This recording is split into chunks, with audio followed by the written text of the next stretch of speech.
The scent of salt and baking bread was a lie. It was a beautiful, fragrant curtain I drew every single day, a desperate performance of normalcy for the sake of the two small hearts that were my entire world. In our little whitewashed house, perched on the cliffs of a forgotten Sicilian fishing village, I was just Mama. To Sophia, with her solemn dark eyes that saw too much, and to Marco, a burst of sunshine with a laugh that could mend any crack in my soul. They were 5 years old, my miracles, my reason for breathing, and they were the most dangerous secret on the entire island. My name is Chiara. Once, it was Chiara Rossi, the only daughter of Don Vittorio Rossi, the most feared man in Naples. That girl died 5 years ago. The night I crept down to my father's study for a forgotten book and became a ghost in my own home, listening in frozen horror as he and my brother, Enzo, planned the cold-blooded execution of Lorenzo Conti. It wasn't the target that shattered me. Lorenzo Conti was a rival, a monster in his own right, they said. It was the casual mention of his mother, who would be in the car, regrettable but necessary collateral. I had seen Signora Conti once, at a funeral, a regal woman with sad eyes, holding a rosary. In that moment, she wasn't the wife of a Don. She was just a mother, and I was a daughter who could not let another mother be slaughtered to send a message. So, I killed Chiara Rossi. I took a car, a stack of cash from the safe, my passport, and vanished into the night. I drove until the money and my nerve ran out, finding this remote village where the world felt centuries behind. A month later, the nausea started. The doctor confirmed it with a smile. Twins. The result of a single, reckless night with a boy from the city, a final act of rebellion before my life closed in. That boy was long gone. These children became my entire universe. Their existence was a secret buried within a secret. If my family found me, my betrayal was a death sentence, and my children would be taken, molded into new weapons for the Rossi Empire. If the Conti family found me, we would all be slaughtered for the name I carried. So, I became a ghost. I worked in the local cannery, my hands raw from salt and fish, and I taught my children that mama was a word for home, for whispered lullabies in the Italian of my own childhood. Outside, we were quiet, we were careful, we were no one. The bell above the door of the tiny grocery shop jangled, a sound that usually meant old Signor Alfio coming for his gossip and his wine. But the air changed, growing thin and sharp as a blade. I looked up from stacking tins of olives, my blood turning to ice in my veins. 2 men stood inside the door. They were not from here. Their shoes were too polished, their suits too fine for the dusty streets, their stillness that of predators who had found their quarry. I dropped the tin I was holding. It hit the stone floor with a crash that seemed to shake the very foundations of my fragile world. The younger one, with a face like a cruel angel, glanced at me. The older one, his features a roadmap of old violence, was staring past me, out the shop's fly-specked window that looked onto the small piazza. My piazza. While Sophia and Marco were playing tag, their joyful shrieks carried on the sea breeze under the widow's watchful eye, and I paid with fresh fish. "Posso aiutarla?" I asked, my voice a dry rustle. "Can I help you?" The older man ignored me. He was staring out the window, his head cocked, listening. I followed his gaze, my heart hammering a frantic, terrified rhythm against my ribs. The window was open a crack, and on the air, clear as a bell, came my daughter's voice, ringing with laughter and love in perfect musical Italian. "Mamma, guarda! Marco sta barando! Mamma, look!" Marco is cheating. The world stopped. The air was sucked from my lungs. I saw the man's spine straighten, his entire body going rigid with the force of his understanding. He knew the language. He knew the language. He knew the weight of that word. He knew that the woman with the Rossi eyes, standing before him in a faded dress, was a mother. He slowly, so slowly, turned his head from the window. His eyes, a pale, chilling green, locked onto mine. In their depths, I saw the past 5 years of running, of hiding, of fear, all crumbling to dust. His lips parted. He didn't speak to me. He spoke to his companion, his voice a low, deadly whisper that cut through the quiet shop. Prendi I bambini, get the children. The words were a death knell. Every instinct screamed to run, to fight, to scream until my lungs burst. But I was frozen, a rabbit in the gaze of a wolf. The younger man nodded and turned toward the door. No. The thought was a detonation. It shattered the paralysis. My children. I would burn the world for them. I would die for them. I lunged. Not for the door, but for the shelf behind the counter, my fingers closing around the heavy, ceramic mortar Señor Alfio used to crush garlic. I didn't think. I hurled it with all my strength. It missed the man's head by inches, exploding against the door jamb in a cloud of white dust and shards. But it stopped him. It bought me a single, precious second. I didn't wait. I ran. I burst out of the shop, my vision tunneling on the piazza, on my children. Sofia, Marco, Correre, adesso, I screamed. Run, now! Their small faces, flushed with play, turned to me, confusion, then fear, as they saw the terror contorting my features. I was halfway across the sun-baked stones when a black sedan, sleek and silent as a shark, pulled up to the curb, blocking my path. The rear door opened, and the man who stepped out made the two in the shop look like mere foot soldiers. He was taller, his shoulders broader, his presence an avalanche of absolute, controlled power.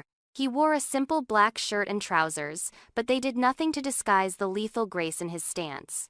His hair was dark, his jaw cut from stone, and his eyes were the color of a storm-racked sea, and they were fixed on me with an intensity that felt like a physical blow. Lorenzo Conti. The man whose death my family had planned. The man I had saved. The man who now stood between me and my children. Our eyes met across 10 feet of ancient cobblestones. In his, I saw a cataclysm shock, a flicker of impossible recognition, and then a cold, hardening fury that promised annihilation. He had heard. He had heard my daughter call me Mama. He knew who I was, and he knew what I had. His gaze swept from my terrified face to the two small children now clinging to my legs, their little bodies trembling. He took a single, deliberate step forward. The world held its breath. I had hidden them for 5 long years, and in one sun-drenched, terrible moment, the walls I had built with blood and fear came crashing down. Time didn't just slow, it shattered, each fragment a sharp, glittering shard of terror. The cheerful chaos of the piazza, the squawking gulls, the distant hum of a fishing boat, the shouts of other children muffled into a dull, faraway roar. There was only him, Lorenzo Conti, a living statue of vengeance. His stormy gaze was a physical weight pinning me to the cobblestones, where my knees threatened to buckle. My mind, a frantic animal, scrambled for a weapon, a lie, a miracle. There was nothing. I was trapped. His eyes, that tempestuous gray, swept over me, from my wind-tangled hair to the children clutching my legs, then back to my face. I could see the brutal arithmetic happening behind them. Chiara Rossi, the traitor, alive, with children. His enemy's bloodline hidden in this forgotten place. Take them to the car, he commanded, his voice a low, resonant roll of thunder that brooked no argument. He didn't specify who. He didn't need to. The 2 men from the shop were already moving, the older one's hand closing around my upper arm in an iron grip, the younger one reaching for Sofia. No! The scream was torn from a place deeper than my throat, raw and primal. I fought against the hold, my nails scratching uselessly at the man's leathery skin. He was immovable, a mountain. Marco began to wail, a high, terrified sound that shredded my soul. Sofia, my brave, serious Sofia, planted her small feet, her chin trembling, but her eyes blazing with the defiance that was all mine. Lascia stare la mia mamma, she shouted, her small voice ringing with fury. Leave my mama alone. The sound of it, so brave and so small, seemed to vibrate in the charged air. Lorenzo flinched. It was a minute reaction, a barely perceptible tightening around his eyes. But I saw it.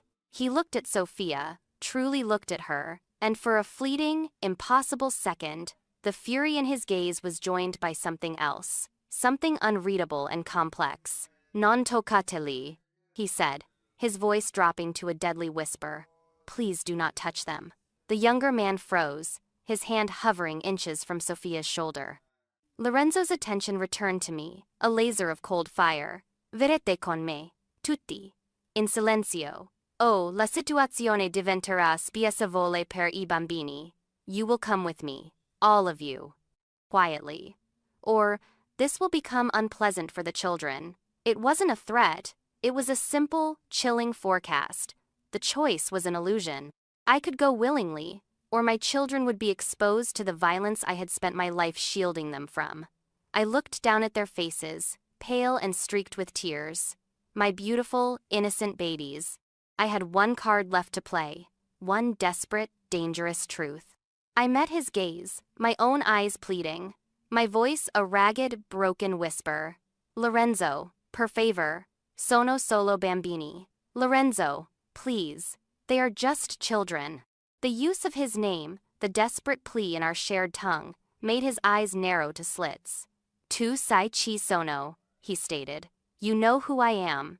Certo ci so ci sei, I said, the words tumbling out in a torrent I could no longer contain. Of course I know who you are. I know, because 5 years ago, I stood in the dark outside my father's study and heard him and my brother plan to put a bullet in your head. I heard them talk about your mother being accettabile ma necessaria. I took a shaky, burning breath. Sono scappata quella notte. Ho rubato una macchina e sono scappata. Non perché fossi una codarda, ma perché non potevo lasciare che mi rendessero complice dell'omicidio di un figlio di fronte a sua madre. I ran that night. I stole a car and I ran. Not because I was a coward, but because I couldn't let them make me complicit in murdering a son in front of his mother. The silence that followed was more profound than any sound. The fury in his eyes faltered, replaced by sheer, unadulterated shock. He stared at me as if I had just pulled back a curtain to reveal an entirely different universe. The narrative in his head, the Rossi daughter, a venomous snake hiding her brood, was collapsing into dust. Two, he began, but the words seemed to lodge in his throat. You! He took a step closer, his gaze intensifying, scouring my face for the lie. He found only the raw, bleeding truth. Mi hai salvato la vita, I whispered, the words hanging between us like a guillotine blade. You saved my life. E tu sei stata nascosta da allora, he concluded, his voice softer now, laced with a dawning, bewildered understanding. And you have been hiding ever since. His eyes flicked to the children, then back to me, a new, terrifying calculation beginning. Con loro, with them. He didn't ask about the father. The question was a shadow in the storm of his gaze. But the immediate life-and-death crisis took precedence. The decision was made in the space of a single, shared heartbeat. The cold, predatory focus returned, but its target had shifted. We were no longer prey. We were a problem. His problem. Salit and Makaina, he commanded, but the edge of imminent violence was gone from his voice. It was still absolute, the voice of a king, but it was now the voice of a king taking control of a volatile asset. Get in the car. The grip on my arm loosened. The man holding me looked to Lorenzo for confirmation. A sharp, almost imperceptible nod. I didn't fight anymore. The fight was gone, replaced by a numb, chilling clarity. I gathered my children, pulling them tight against me, their small, trusting hands clutching mine. I shepherded them toward the black sedan, my body a fragile shield against the world. Lorenzo held the door open himself. As I bent to usher Sophia inside, our eyes met. The storm in his heart was still there, but the lightning had changed direction. It was no longer aimed at me. It was aimed at the world that had forced a woman to run, to hide, to live in a cage of her own making for 5 long years. I had saved his life. And now, in the most twisted, fateful turn imaginable, he was offering us a different kind of cage, a gilded, impenetrable one. As the car pulled away from the curb, leaving my fragile, carefully constructed life in ruins behind me, I held my trembling children close and looked at the man's profile in the front seat. The Mafia boss. The son I had saved. The man who now holds our future in his hands. And I wondered, with a terrifying, burgeoning hope if in saving his life all those years ago I had somehow, irrevocably, saved our own. The car was a tomb on wheels, gliding silently away from the only home my children had ever known. The scent of expensive leather and Lorenzo's cologne, something dark and woody like sandalwood and smoke, filled the space, a stark, oppressive contrast to the familiar smells of salt air and baking bread that clung to our clothes. Sophia and Marco were pressed against me, their small bodies rigid with a fear they couldn't possibly understand. Marco's silent tears soaked into my dress, while Sophia stared, unblinking, at the back of Lorenzo's head, her little hand fisted so tightly in my shirt I could feel her nails through the fabric. He didn't speak. He didn't turn. He stared out the windshield, his profile a sharp, unyielding line against the passing blur of olive groves and crumbling stone walls. I could almost hear the gears grinding in his mind, reassessing every fact, every assumption he'd ever held about the Rossis, about me. The woman he'd been taught to see as his birthright enemy had been his unwitting guardian angel. The drive was not long, but it crossed into another world. We left the sleepy coastal vulnerability behind, the landscape shifting to one of secluded, intimidating grandeur. High, whitewashed walls, topped with terracotta tiles, discreet security cameras, massive, electronically controlled iron gates that swung open without a sound. We were entering his territory, his fortress. The car stopped on a graveled circle before a magnificent villa, a low-slung, sprawling masterpiece of pale stone and dark wood, nestled amidst ancient cypress trees and overlooking the endless, blue Tyrrhenian Sea. It was breathtakingly beautiful, and it felt like the mouth of a dragon. A man opened the door, his face like weathered granite and his eyes holding no warmth. He gave a slight, respectful nod. Don Conti. Lorenzo got out and turned, his stormy gaze finding mine through the open door. Portatelli dentro. Bring them inside. It was an order, flat and final. I climbed out, my legs weak and trembling, holding Marco, my other hand a vice around Sophia's. We were led through a cool, cavernous foyer with a polished, ancient stone floor and into a vast living area. It was furnished with an austere, masculine elegance, low-slung leather sofas, a massive fireplace, and abstract art on the walls. It was stunning, and utterly devoid of life. There were no toys, no stray books, no fingerprints on the glass. It was a stage set, not a home. Allogherite qui, Lorenzo stated, his voice echoing slightly in the vast, quiet space. You will stay here. Questa ala è sicura. Avrete tutto il necessario. This wing is secure. You will have everything you need. He finally let his gaze fall upon the children. His expression was unreadable, a mask of cool assessment. Loro saranno al sicuro qui. They will be safe here. Per quanto tempo? I asked, my voice trembling despite my fierce effort to control it. For how long? Fino a quando deciderò io cosa fare di voi, he replied, his tone brutally, refreshingly honest. Until I decide what to do with you. He was a man who dealt in assets and liabilities. We were both currently a complicated equation he had yet to solve. He turned to leave, but Sophia's small, clear voice, still thick with tears but unwavering, stopped him cold. Sei un uomo cattivo? Are you a bad man? Lorenzo froze mid-stride. He slowly turned back, his gaze lowering to my daughter. He didn't answer immediately. He seemed to be truly, genuinely considering the question from this small, fierce person. Sono un uomo che tiene al sicuro le persone, he said finally, his voice softer than I had ever heard it. I am a man who keeps people safe. Tua mamma è al sicuro qui. Tu sei al sicuro qui. Questo è tutto quello che devi sapere. Your mama is safe here. You are safe here. That is all you need to know. He left then, the heavy wooden door closing behind him with a soft, definitive click that sealed our fate. We were alone.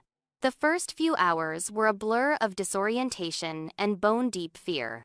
A woman named Rosa, who had a kind, round face but eyes that held a permanent wariness, brought food simple pasta al pomodoro for the children, which they picked at without appetite. She also brought a stack of new clothes, soft cotton pajamas, and little shirts and shorts, all in their exact sizes. The efficiency of it was chilling. He'd had them sized up and provided for in a matter of hours. As night fell, casting long shadows across the unfamiliar room, I managed to bathe them and get them into the large, intimidating bed we were to share. They clung to each other in their sleep, their breathing finally evening out into the soft, trusting rhythms of childhood. I sat by the window, watching the moon paint a shimmering path on the dark water, my mind a whirlpool of terror and a strange, burgeoning curiosity. The door to the room opened so silently that I didn't hear it. I spun around, my heart leaping into my throat. Lorenzo stood there, silhouetted in the doorway. He had shed his suit jacket, his white shirt open at the collar, the sleeves rolled up to his elbows. He looked tired, the weight of his world visible in the new lines around his eyes. "Dormono?"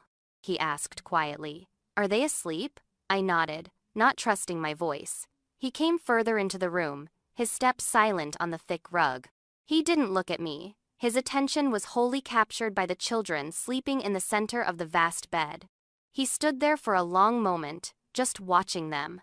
The impenetrable mask of the dawn was gone. In its place was an expression of profound, almost painful curiosity. "Quanti anni hanno?" he asked, his voice a low murmur. "How old are they?" "Cinque," I whispered. "5. I loro nomi?" "Their names?" "Sofia e Marco." He repeated the names softly, as if testing the weight and shape of them in his mouth. "Sofia. Marco." His gaze lingered on Marco's face, on the dark curls so like my own, then on Sofia's, with her sharp, intelligent features that already hinted at the woman she would become. "Il padre? The father?" The question I had been dreading. I wrapped my arms around myself, a defensive gesture I couldn't suppress.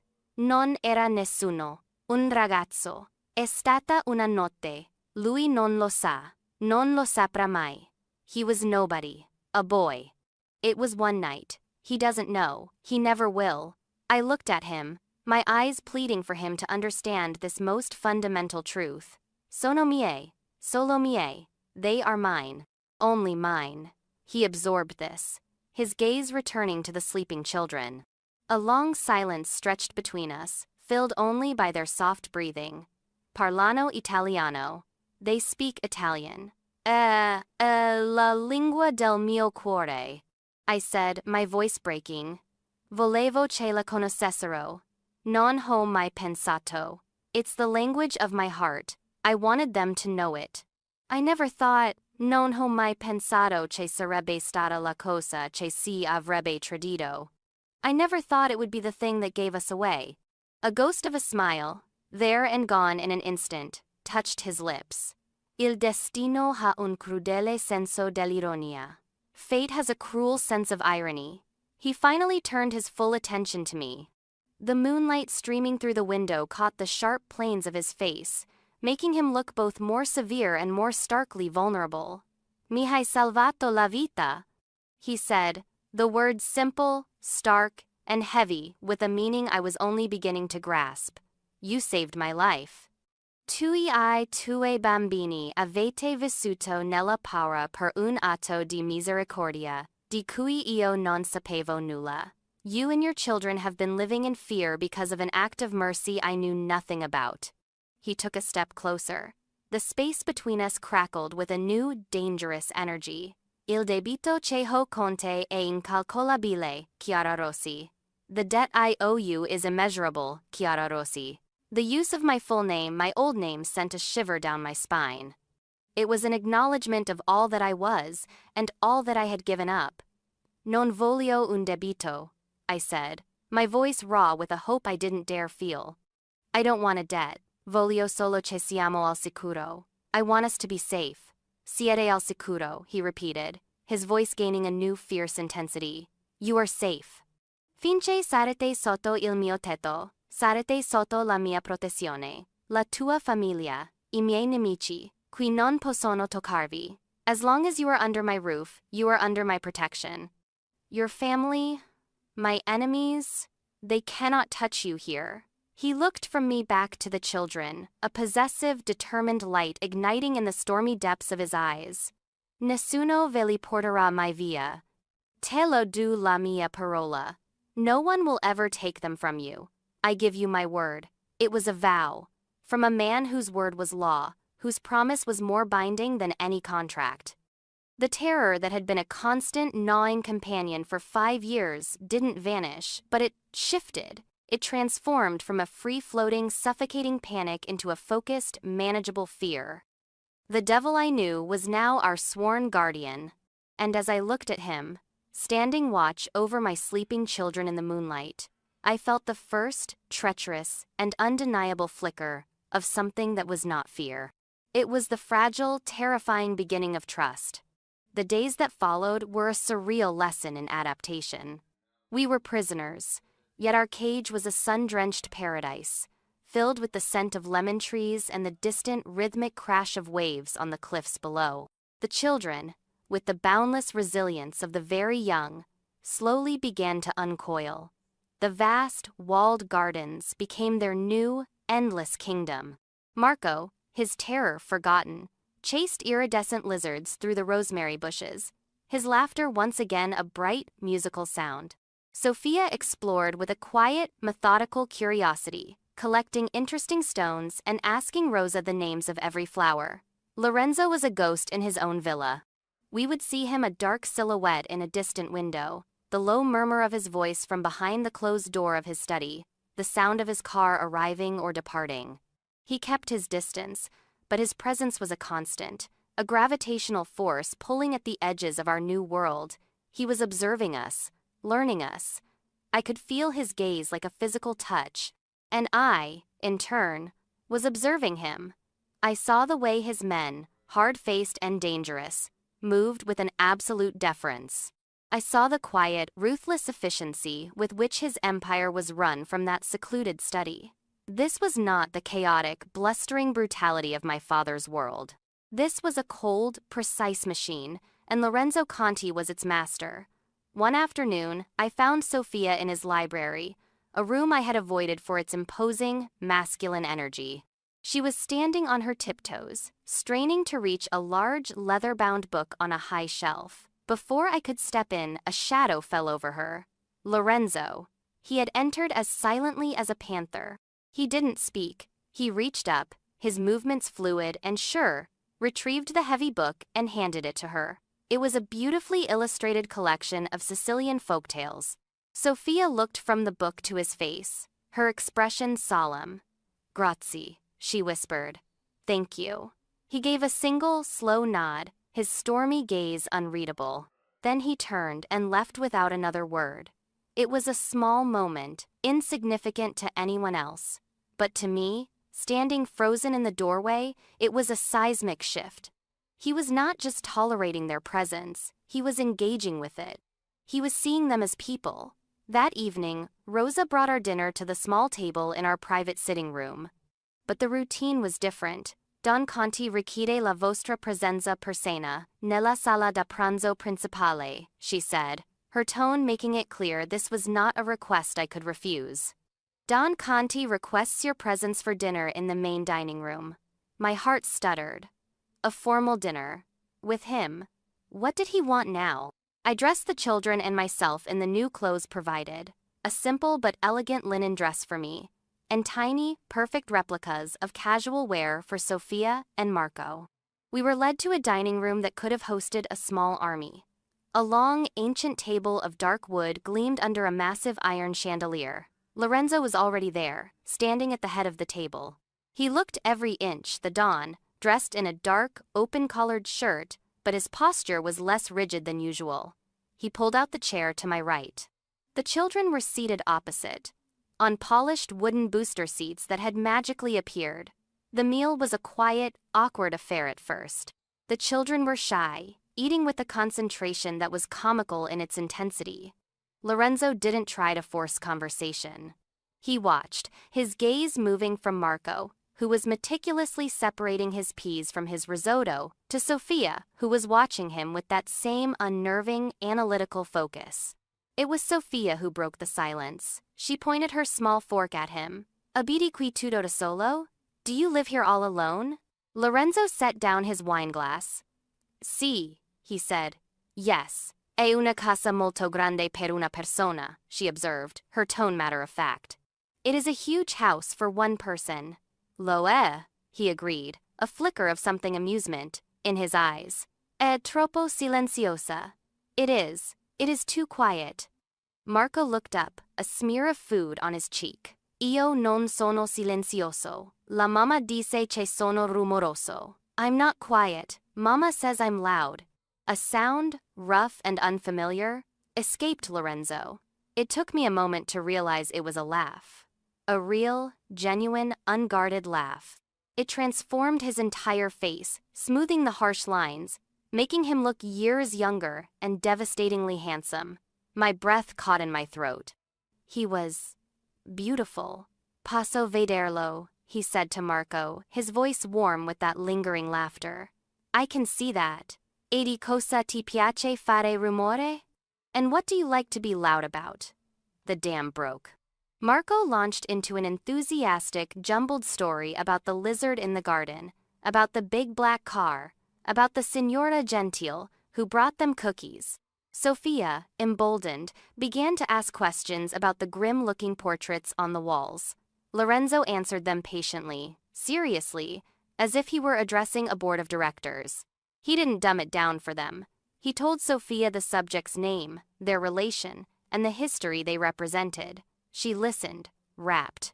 I sat there, watching this impossible scene unfold. The ruthless mafia boss was being charmed, disarmed, and utterly captivated by my 5-year-old twins. He was seeing the life, the noise, the chaotic, messy joy that had been absent from his sterile fortress. He was seeing a family, and I saw the hunger in his eyes. A deep, profound loneliness that all his power and wealth could not fill. When the meal was over, Rosa came to take the children to get ready for bed. Lorenzo and I were left alone at the massive table. The silence now was different, thick, charged. He swirled the dark red wine in his glass. Sono straordinari, he said quietly. They are remarkable. Sono la mia vita, I replied, my voice thick with an emotion I couldn't name. They are my life. He looked at me, and the storm in his eyes had calmed to a still, intense sea. Hai fatto una cosa incredibile, Chiara. Crescerli da sola. Tenerli al sicuro. Tenerli così pieni di luz. You have done an incredible thing, Chiara.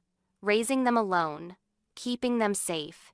Keeping them so full of light. He paused, choosing his words with a care that touched me deeply. Questa casa è stata una tomba per molto tempo. La loro risata è un suono che non sapevo mi mancasse. This house has been a tomb for a long time. Their laughter, it is a sound I did not know I was missing. He stood and came to my side of the table, offering me his hand. I took it, his skin warm and sure against mine. He didn't let go. He led me out onto the terrace, where the night was warm and scented with jasmine and the sea. The moon was high, casting the world in a silvery, magical light. Ho preso una decisione, he said, his voice low and certain. I have made a decision. Non puoi tornare alla tua vecchia vita. È finita. I rossi ti staranno cercando. Il tuo segreto è stato scoperto. You cannot go back to your old life. It is over. The Rossis will be looking for you now. Your secret is out. My heart sank, a cold stone in my chest. Quindi, cosa si succederà? So, what happens to us? He turned to face me, his hands coming up to cradle my face. The touch was shockingly gentle, his thumbs stroking my cheeks. Tu resti, he said, his gaze burning into mine, willing me to believe him. Resti qui, con me, non com prigionieri. Come la mia famiglia. You stay here. With me, not as prisoners, as my family. The word hung in the air between us, immense and terrifying. Non si tratta più del debito, Chiara. Si tratta del silenzio in questa casa. E delle duvosine che lo hanno riempito. This is not about the dead anymore, Chiara. This is about the silence in this house. and the two small voices that have filled it. He leaned closer, his forehead nearly touching mine. His breath was warm on my skin. Lascia che ti protega. Lascia che sia io il muro tra te e il mondo. Lascia che io sia il loro padre. Let me protect you. Let me be the wall between you and the world. Let me be their father. I stared at him, my mind reeling, my heart a wild, frantic thing in my chest. It was wild. It was impossible. It was the most terrifying proposition I had ever heard, but as I looked into his eyes, I saw the raw, unvarnished truth. He wasn't just offering us protection. He was offering us a future. A dangerous, complicated, unimaginable future. But a future nonetheless. A future with him. And in that moment, with the scent of jasmine in the air, and the memory of his laughter at the dinner table echoing in my soul, the last of my resistance crumbled. I leaned into his touch, into the solid, sure promise of him. See, I whispered, the word a surrender and a beginning all at once. Yes.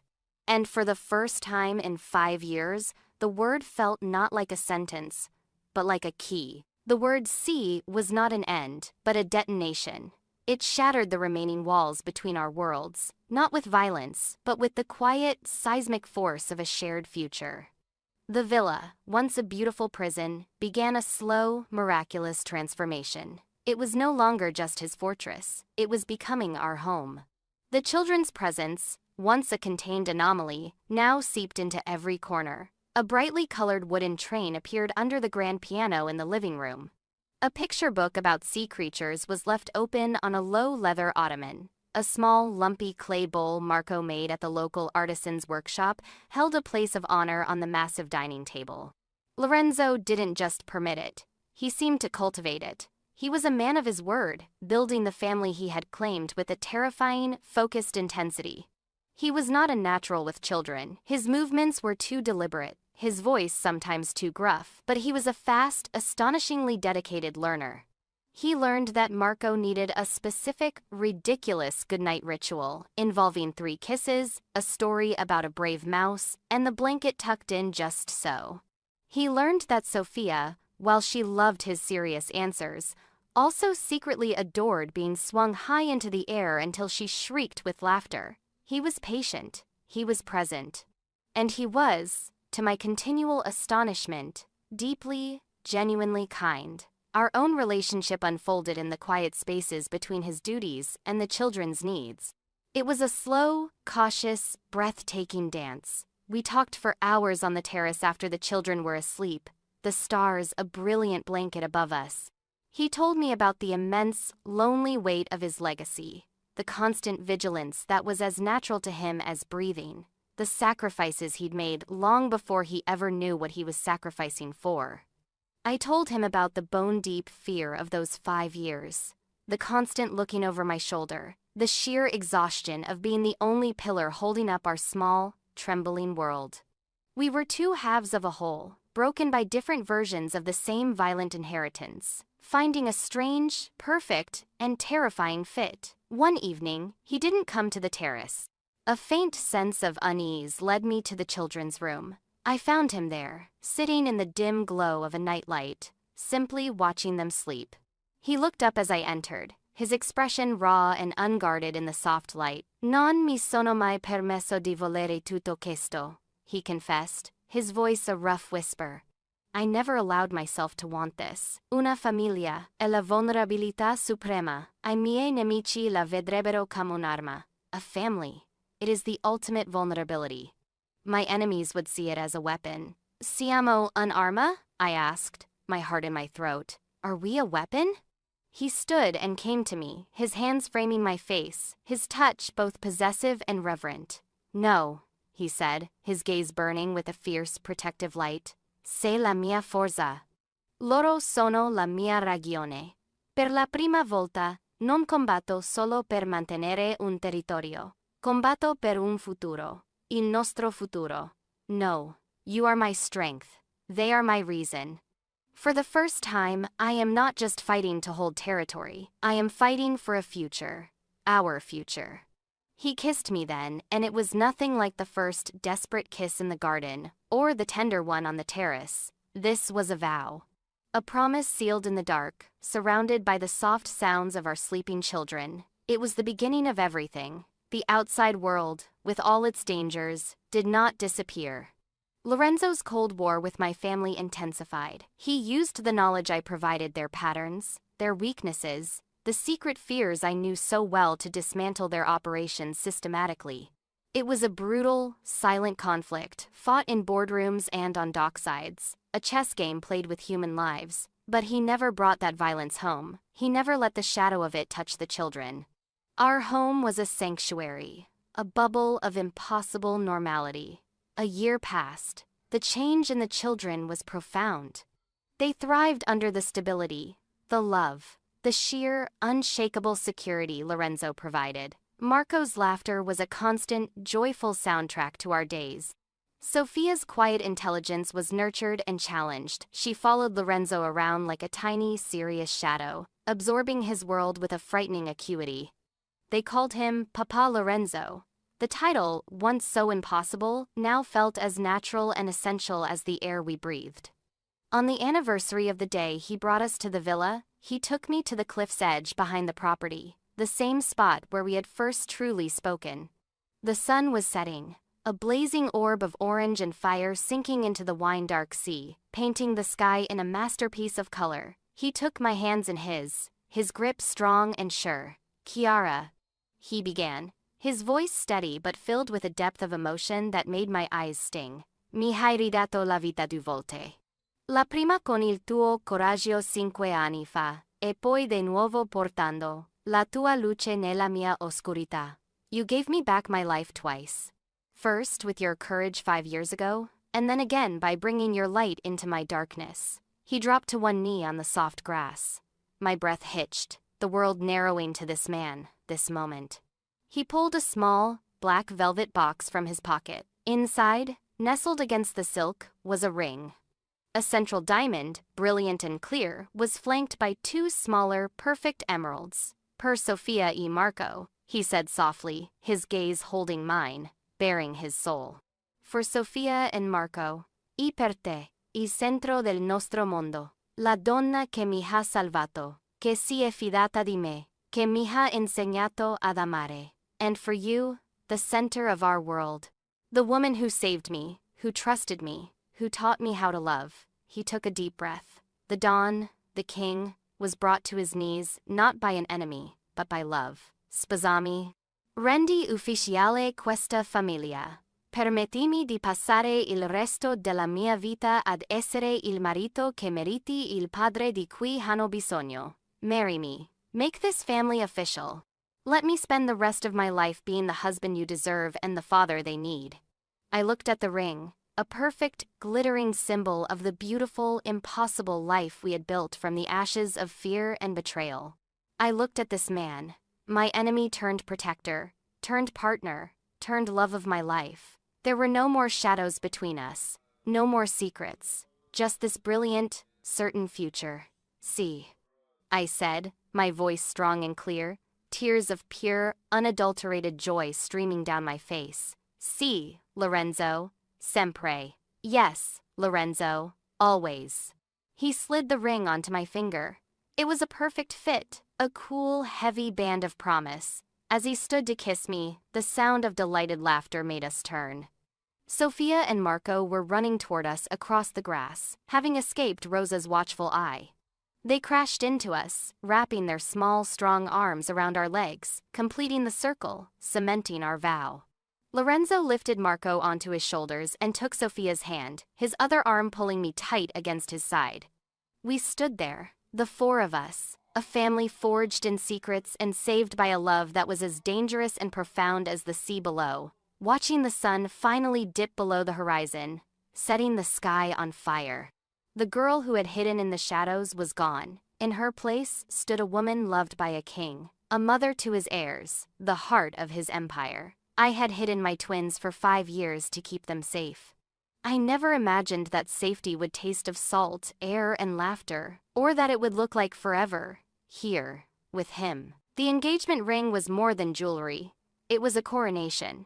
It transformed my standing within the villa from that of a protected guest to its future queen. The staff's deference became laced with a new, genuine warmth. Luca, the granite-faced capo, now offered me a slight, almost imperceptible smile when I passed. I was no longer Don Conti's complication. I was his chosen consort. The children felt the shift, too. They wore the new reality like a favorite blanket, secure in the knowledge that Papa Lorenzo was now a permanent, unshakable fixture. Our days settled into a rich, vibrant rhythm. Mornings were a cheerful chaos of breakfasts where Marco would enthusiastically recount his dreams, and Sofia would quiz Lorenzo on everything from the migration patterns of birds to the inner workings of the espresso machine. He answered her with a patience that never failed to astonish me, treating her boundless curiosity with the same seriousness he afforded his most trusted advisors. Afternoons were for lessons. I taught them their numbers and letters, while Lorenzo, in his own way, began their education in his world. He taught them the names of the garden's flowers, the history of the local ruins, and how to tell if a fish was fresh.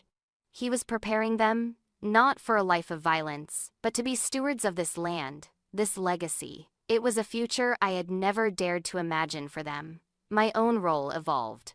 I was still his confidant, the calm voice in the storm of his business, but now I was also his partner in planning the future of his legitimate enterprises. We spent hours in his study, the door open to the sound of the children playing in the hall, discussing investments, charitable foundations, and ways to further distance his empire from the shadowy roots of his father's generation. He was building a kingdom worthy of his heirs, but the past was a patient hunter. It struck on a day that had begun with perfect, sun-drenched normality. We had taken the children to a secluded cove for a picnic. Marco was splashing in the shallow turquoise water, Sofia was building an elaborate sandcastle, and Lorenzo and I were lying on a blanket, his hand resting on my bare back. Our conversation a lazy, contented murmur. The sharp crack of a rifle shot shattered the peace. It wasn't aimed at us. It was a warning shot, kicking up sand 50 feet to our left. In an instant, the world exploded into a nightmare of controlled violence. Lorenzo was on his feet, his body a shield in front of me and the children. A gun I hadn't seen him draw now held low at his side. Luca and 2 other men materialized from the rocks, their own weapons drawn, forming a protective cordon around us. "Get the children to the car," Lorenzo commanded, his voice a whip-crack of absolute authority, his eyes scanning the cliffs above. Now, there was no panic, only a terrifying, efficient purpose. I scooped up a crying Marco, grabbed Sofia's hand, and we ran, crouched low, toward the black SUVs parked on the cliff road. As we ran, I heard the distinct, suppressed pops of return fire from Lorenzo's men. We were shoved into a vehicle, Luca slamming the door behind us. "Go!" he barked at the driver. As we sped away, I looked back through the tinted window. Lorenzo was still standing on the beach, a solitary, defiant figure amidst the chaos, ensuring our escape. He hadn't flinched. He hadn't run. He had stood his ground, a king defending his family. The children were hysterical. Marco was sobbing uncontrollably, and Sofia was shaking, her face pale with a terror she was too young to process. I held them tight, my own heart hammering, whispering reassurances I didn't feel. We were rushed back to the villa, the gates slamming shut behind us like the jaws of a trap. The compound went into a lockdown I had only heard about. Armed men patrolled the walls. The atmosphere was thick with a tension I could taste. It was hours before Lorenzo returned. He walked into the living room where I was still clutching the children, his clothes dusty, a thin cut on his cheekbone, but otherwise unharmed. His eyes went immediately to us, scanning us for injury. Seeing we were physically whole, the rigid set of his shoulders relaxed a fraction. "Rossi," he said, the single word dripping with cold fury. "A small, stupid faction that still answers to your brother, Enzo. They thought to send a message. He came to us, kneeling so he was at eye level with the children. He didn't offer them empty platitudes. He looked at them, his gaze steady and honest. 'Mi dispiace che abbiate avuto paura,' he said, his voice gentle but firm. 'I am sorry you were frightened. E volte, gli uomini cattivi provano, e fer del male persone che amo. Ma io non lo permetterò, mai. Sometimes, bad men try to hurt the people I love. But I will not allow it, never. He looked at Sofia. Sei stata coraggiosa. You were brave. He looked at Marco. E anche tu. And you were, too. He then turned his gaze to me, and in his eyes, I saw the storm not of anger, but of a ferocious, protective love that shook me to my core. The attack, instead of driving us apart, fused us with the heat of shared terror and survival. That night, after the children had finally fallen into an exhausted sleep, we stood on the terrace. The moon was hidden behind clouds, the world dark and watchful. This changes nothing, I said, my voice quiet but unwavering in the darkness. It changes everything, he countered, turning to face me. It proves that our future will not be given to us. We will have to fight for it. Every day. He pulled me into his arms, his embrace a fortress. And we will, together. The following weeks were a period of grim consolidation. Lorenzo's retaliation was swift and absolute. The rogue Rossi faction was erased, their operations dismantled, their allies warned. It was a message that echoed through the underworld. The Conti family was not just strong, it was untouchable. Its heart was now protected by a love that would burn anyone who threatened it to the ground. In the quiet that followed the storm, our bond deepened into something unbreakable. We were no longer just a man and a woman in love. We were partners in a war, architects of a dynasty, two souls who had stared into the abyss together and chosen to build a future on its very edge. The fear was still there, a cold, familiar companion. But it was now outweighed by a fiercer love, a brighter hope, and a certainty that, whatever came next, we would face it as one. The aftermath of the beach attack settled not into fear, but into a new, steely resolve. The villa was no longer just a home, it was a command center, its security refined to an art form. Lorenzo's war with the remnants of my family became his sole, consuming focus, but he waged it with a chilling precision that kept the violence far from our door. He was not just defending his territory, he was pruning a diseased branch from our family tree, ensuring no shadow would ever fall on Sofia and Marco again. I became more than his confidant. I became his strategist. My knowledge of the Rossi psyche, its secret shames, and hidden weaknesses became a key weapon. I didn't just provide financial data. I helped profile his targets, predicting their reactions and finding the psychological levers brute force could not. We were a perfect, terrifying partnership, his ruthlessness and my insight. Our love, forged in that crucible of danger, became the bedrock of everything. The children, shielded from the worst of it, continued to blossom. Marco's sunny disposition returned, though he now sometimes checked the sky with a thoughtful frown when a helicopter passed overhead. Sofia, however, seemed to absorb the tension, her watchful eyes missing nothing. She began to ask Lorenzo quieter, more pointed questions about the bad men, and he, respecting her fierce intelligence, gave her honest, age-appropriate answers about loyalty and consequence. He was raising a princess who understood the weight of the crown. 6 months after the attack, on a night so clear the Milky Way shimmered across the sky, Lorenzo took me to the ruins of an ancient Greek temple on his property. The moon illuminated the broken columns, casting long, dramatic shadows. It was a place of ghosts and gods, and it felt like the right place for what was to come. "It is done," he said, his voice quiet but ringing with finality in the sacred silence. "Enzo is fleeing to South America. The last of his loyalists have been neutralized. The Rossi threat is over." The words should have brought elation. Instead, they brought a profound, quiet stillness. The specter that had haunted me for 5 years, the reason for my running, for my hiding, was gone, extinguished by the man standing beside me. I looked at him, this man who had avenged me, protected me, loved me. "Thank you," I whispered, the words inadequate for the debt I felt. He shook his head, turning to face me. "Do not thank me for removing a stain from our future." He took my hands. "Chiara, these past months, they have been the most brutal and the most beautiful of my life, because of you. Because of them." He took a deep breath, his stormy eyes holding mine with an intensity that made the world fall away. "I do not want to wait any longer. I want you to be my wife. Not in a year, Not in 6 months. Now. My heart swelled, too full for words. I could only nod, tears of joy and relief streaming down my face. He didn't have a ring. The one he'd given me was promise enough. This was about the vow.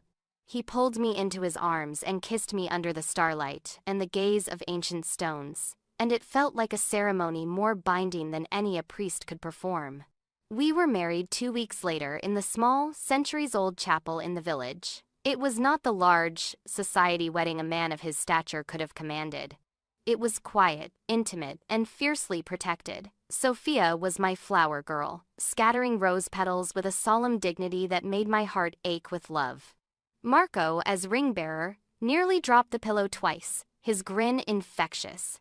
My mother was there, radiant and healthy, still blissfully unaware of the true nature of the man she now called her son-in-law, knowing only that he had saved her daughter and given her a beautiful life.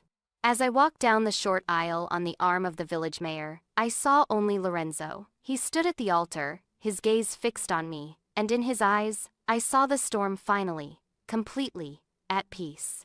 He was home, and I was his. The priest pronounced us man and wife. When Lorenzo lifted my veil, his kiss was not one of passion, but of profound, soul-deep possession and commitment. A cheer went up from the small gathering of his most trusted men and the villagers who had become our friends. We were no longer Don Conti and the runaway Rossi daughter. We were Lorenzo and Chiara Conti, a family.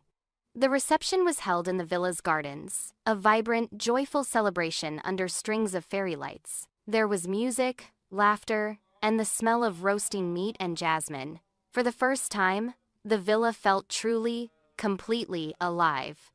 I watched Lorenzo dance with Sophia, her small feet on his shiny shoes, her head resting against his chest. I watched him lift a shrieking, laughing Marco high into the air. This was the life I had saved him for. This was the future I had unknowingly secured that night I fled my father's house. Later, as the party wound down, he found me by the fountain, watching the water dance in the moonlight. He came up behind me, wrapping his arms around my waist, pulling me back against his solid strength. "Are you happy, Mia Regina?" he murmured into my hair. "My queen." I leaned back into him, covering his hands with mine. "I am complete," I whispered. And I was. The girl who had hidden her twins was gone. The woman who stood in her place was a wife, a mother, a partner in every sense of the word. She was loved, she was safe, and she was, finally, home. The past was a closed book. The future was a blank page, and we would write it together. The first year of our marriage was not a calm sea after the storm, but a purposeful, powerful voyage into a shared future. The title, Signora Conti, was not just a name, it was a mantle I wore with a quiet, fierce pride. I learned the intricate rhythms of Lorenzo's world not as an outsider, but as its co-regent. I sat beside him in meetings with legitimate business partners, my presence a silent signal that the Conti empire was evolving, its foundation shifting from pure fear to a more complex, formidable blend of respect and strategic power. My opinion was not just valued, it was sought. The children remained the vibrant, beating heart of our home. Marco started school in the village, his boundless energy and easy smile making him instantly popular. Sophia, more reserved, became her teacher's star pupil, her sharp mind devouring knowledge. In the evenings, our dinner table was a lively hub of their stories, their questions, and their laughter.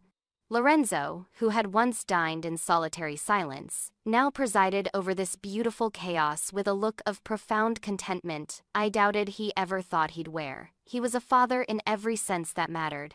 He helped with homework, soothed nightmares, and taught Marco how to kick a soccer ball with a focus usually reserved for corporate takeovers. He listened to Sophia's intricate theories about the stars with the same gravity he gave his capos. He was building memories, a childhood for them that was the absolute inverse of his own. Our love, too, deepened in the rich soil of this shared life. It was no longer just the desperate, passionate flame born of danger and discovery. It became something steadier, warmer, a deep, abiding current that ran beneath the surface of our days. It was in the way his hand would find the small of my back as we walked through the gardens, the way he'd leave a fresh cup of coffee on my desk when I was working, the way his eyes would meet mine across a crowded room, a silent conversation passing between us. We were partners in every conceivable way. On the anniversary of our wedding, he surprised me. He'd had the ruined Greek temple partially restored. Not to its former glory, but just enough to make it safe, to clear the space around it and install subtle lighting that made the ancient stones glow against the night sky. A single, beautifully set table for two stood amidst the pillars, overlooking the sea. A proper celebration, he said, pulling out my chair, for the year that made all the others worth surviving. We ate and talked, not of business or threats, but of dreams. His dream is to turn more of his enterprises fully legitimate. My dream of starting a foundation to help women and children trapped in the world I had escaped. Our dreams were intertwining, becoming a single vision for our family's legacy. As dessert was served, a familiar, sleek black sedan pulled up at a respectful distance down the path. Luca got out, but he wasn't alone. He was leading a small, nervous-looking man in a rumpled suit. My breath caught. I recognized him. Aldo, one of my father's old, mid-level accountants, was always kind to me as a child. Lorenzo's expression didn't change, but his eyes became the cold, flat gray of a winter sea. "It seems we have a guest," he said calmly, dabbing his mouth with a napkin. Aldo was brought before our table, trembling. "Don Conti, Signora, I come with a message. From your brother, Enzo." My blood ran cold. "I thought he was gone, fled. He is dying," Aldo stammered, his eyes darting between us. "Lung cancer. The doctors give him weeks." The news was a punch to the gut. Enzo, my brother, the one who had so casually discussed murdering the man who was now my husband. There was no love lost between us, but he was blood. He asks, he begs, for your forgiveness. And he asks to see his niece and nephews. Just once. Before he dies. The air grew thick and heavy. I looked at Lorenzo. His face was a mask of granite. The request was an obscenity.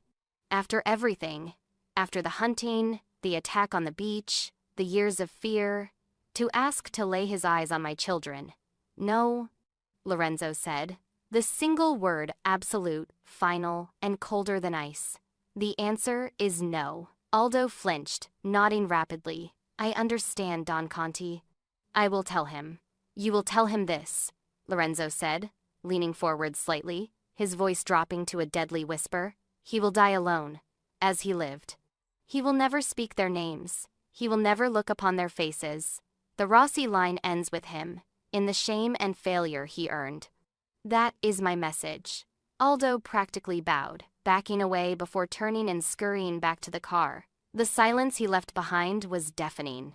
I stared at Lorenzo, my emotions a tangled knot of residual fear, relief, and a strange, painful pang of pity for the brother I had once known. Lorenzo reached across the table, his hand covering mine. His touch was warm, pulling me back from the past. "I will not let his poison touch them, not even with his last, dying breath," he said, his voice firm but now laced with the protective warmth I knew so well. "They are Contis. Their legacy is one we are building, not one he destroyed." He was right. Of course, he was right. But in that moment, surrounded by the ancient, enduring stones, I felt the final, ghostly thread connecting me to my old life severed. There was no going back. No forgiveness. Only forward. Our future. I turned my hand over, lacing my fingers with his. "They are Contis," I agreed, my voice steady. "And we are their legacy." He stood, pulling me to my feet and into his arms. We stood there, holding each other in the heart of the restored ruin, the past finally, truly dead and buried behind us. The ghosts were gone. Only we remained, a king and his queen, ready to face whatever the future held, together. The news of Enzo's impending death was not a closure, but a final, grim punctuation mark on a chapter we had already burned. We heard nothing more. A month later, a brief, untraceable message reached Lorenzo through a secure channel. It was done. The last direct heir to the Rossi empire was gone. There was nobody to claim, no funeral to attend. He had ceased to exist, as I had 5 years earlier. The silence that followed was different from any that had come before. It was not the tense quiet of hiding, nor the charged stillness before a storm. It was a deep, profound, and peaceful silence. The last shadow had lifted. The children, blessedly unaware of the specifics, seemed to sense the shift. An unnameable weight lifted from the villa, allowing joy to expand, to fill every room without reservation. Marco's laughter echoed a little louder. Sophia's smiles came a little easier. Lorenzo, too, was transformed. The constant, low-grade vigilance that had been a part of his essence since boyhood began to ease. He laughed more freely, his smiles lasting longer, the lines on his face softening from marks of stress to signs of a life well lived. He was no longer just a don protecting his assets. He was a man enjoying his family. Our work on the foundation began in earnest. We called it Il Porto Sicuro, the safe harbor. Using a significant portion of his laundered capital, now fully cleansed and invested legitimately, we created a network of shelters and support programs for women and children fleeing violence and exploitation, the very kind of life I had escaped. It was my vision, but he was its engine, his strategic mind and vast resources turning my dream into a tangible force for good. It became our shared passion, a redemption song for both our pasts. One afternoon, I was in my office at the villa, reviewing architectural plans for a new shelter in Naples, when Sophia came in. She was now 7, her serious nature tempered by the security she'd known for 2 years. She climbed into the chair opposite my desk, a miniature executive. "Mama," she began, her tone thoughtful. "Papa Lorenzo's work. It's different from yours, isn't it?" The question was a carefully placed probe. She was old enough to notice the men who came and went, the quiet conversations, the unspoken authority her father wielded. I set down my pen, choosing my words with care. "There are many kinds of work, amor mio. My work is to help people who are scared and have nowhere to go. Your father's work, his most important work, is to make sure that no one can ever scare us, or take away our home. He builds powerful walls to keep our family safe." She considered this, her dark eyes, so like mine, seeing too much. "So, he fights the bad men?" "Yes," I said, honestly. "So, we don't have to." She nodded, a look of satisfaction on her face. "He's very good at it." Then she hopped down. "I'm going to help Marco build a fort." I watched her go, my heart full. She understood in her own way. She saw her father not as a monster, but as a protector. And he was. He was the fiercest protector any of us could have ever hoped for. That evening, I found Lorenzo in his study, but he wasn't working.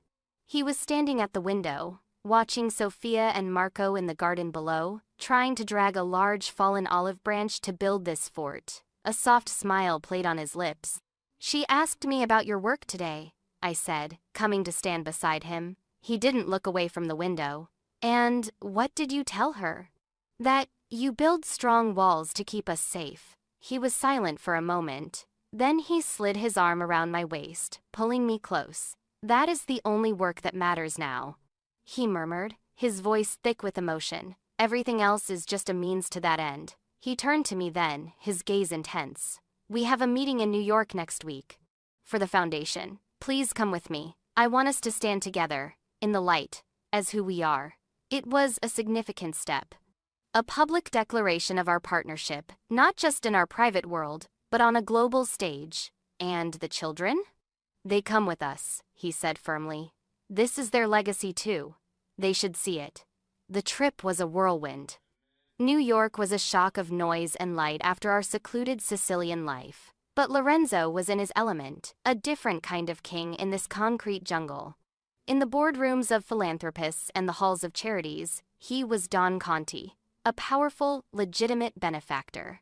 And by his side, I was Chiara Conti, his wife, his partner, the driving heart of Il Porto Sicuro. We were a formidable team. On our last night, we stood on the terrace of our penthouse suite, the glittering skyline of Manhattan spread out before us. It was a world away from our cliffside villa, yet it felt like another territory in the kingdom we were building together. Sophia and Marco were asleep inside.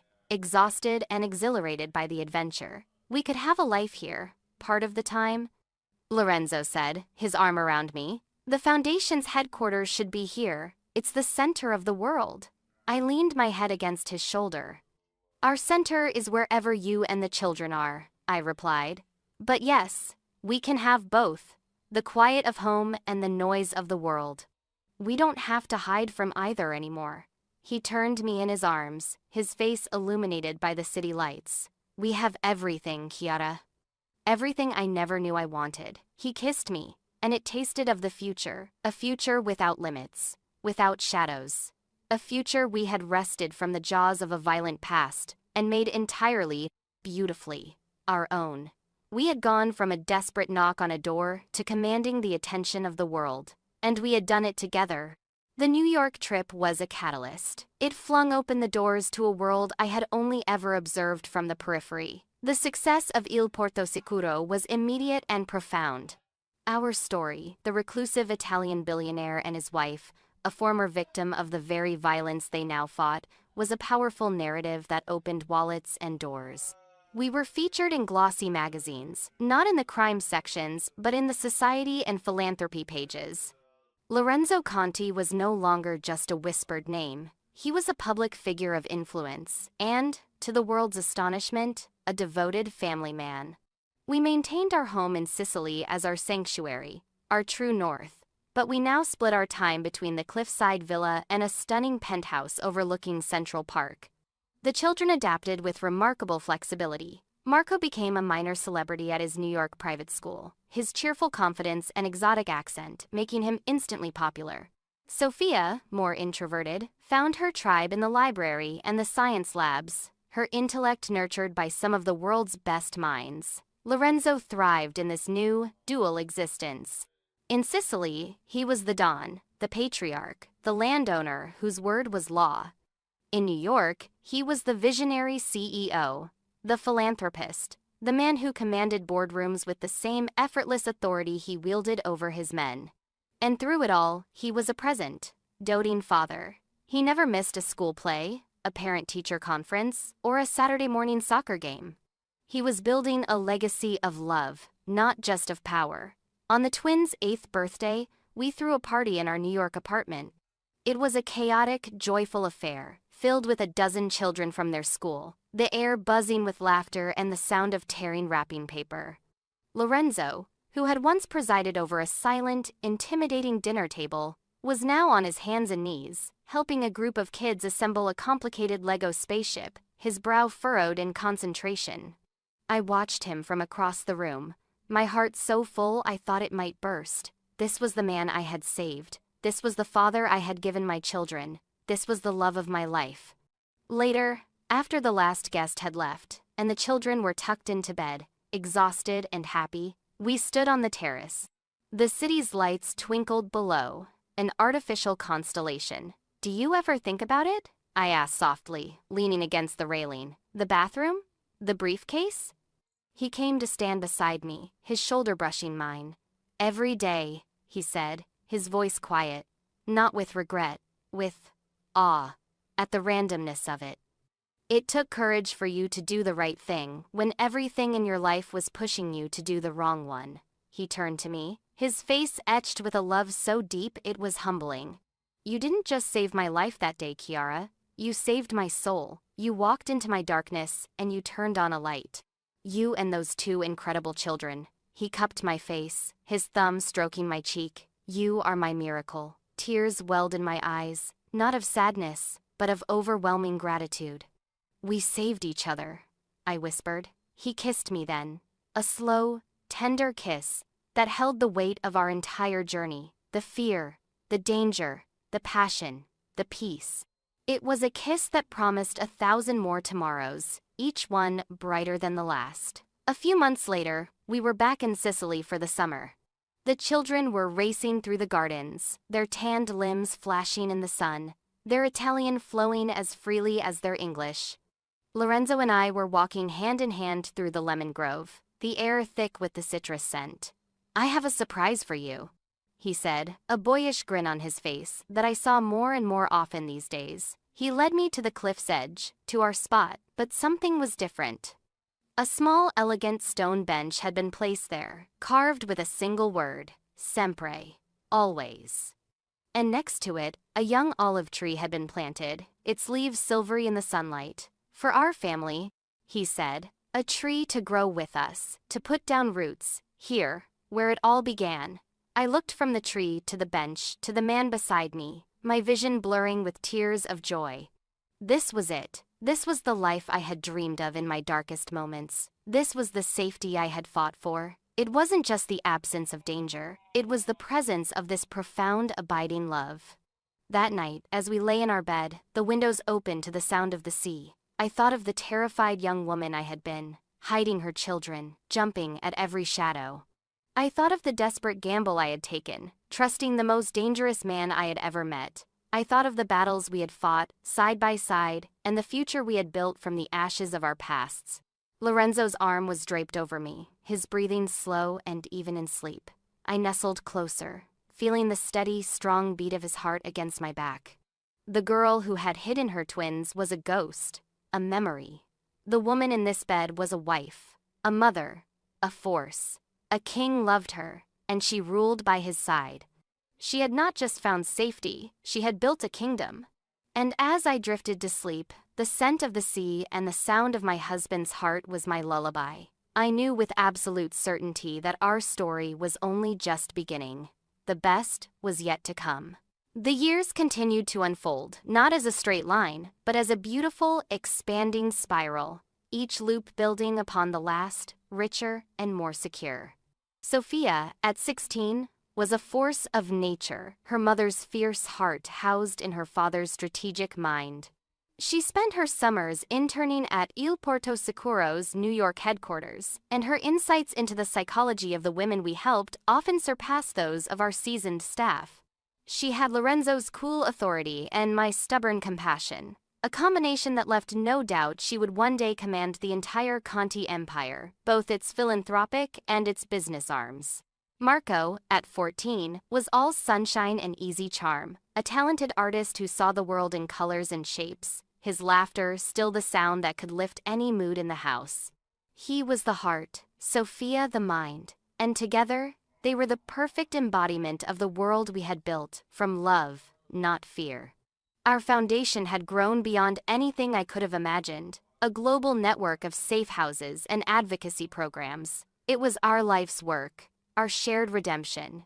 Lorenzo had slowly, methodically, disentangled himself from the last vestiges of his father's world. The Conti name was now synonymous with legitimate enterprise and powerful philanthropy. The man who had once tested a waitress with a briefcase of cash now testified before congressional committees on human trafficking. The transformation was complete.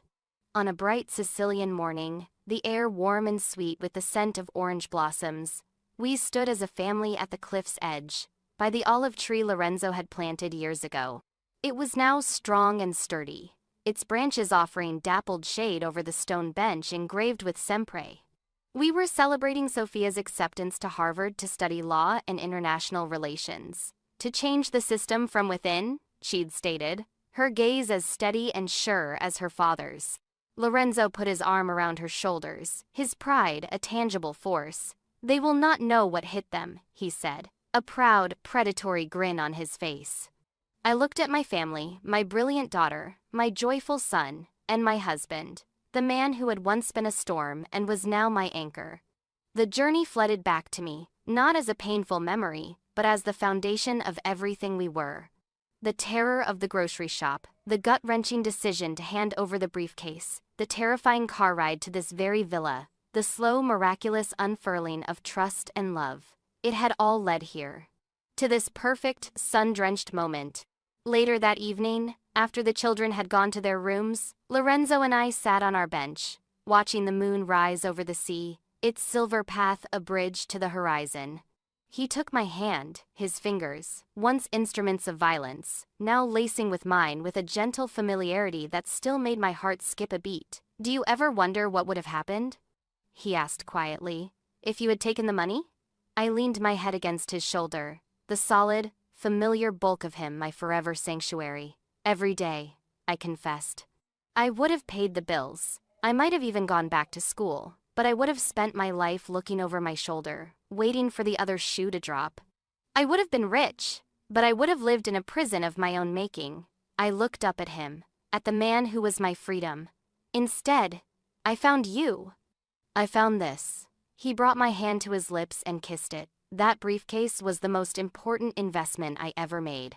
It brought me my life. He stood and pulled me to my feet, leading me to the edge of the cliff. The vast, dark sea stretched out before us, the same sea that had witnessed our beginning. We've built our kingdom, Kiara, he said, his voice strong and clear over the whisper of the waves. We've secured our legacy. The past is gone. There are no more shadows. He turned to me, his eyes reflecting the starlight. There is only us, and our future. Always. He kissed me then, a deep, soul-sealing kiss that held the promise of all the years to come. The girl who had hidden her twins was a distant echo. The woman who stood in her place was a queen, a mother, a warrior, a philanthropist, a wife. She was loved, she was powerful, and she was finally and completely free. The mafia boss who had heard a single word and seen his entire world shift was now just a man, a husband, a father, his empire no longer defined by fear. Still, by the boundless, enduring power of the family he had chosen, the family he had built with the woman brave enough to hand back his money and, in doing so, claim his heart. Our story had begun with a secret whispered in Italian. It would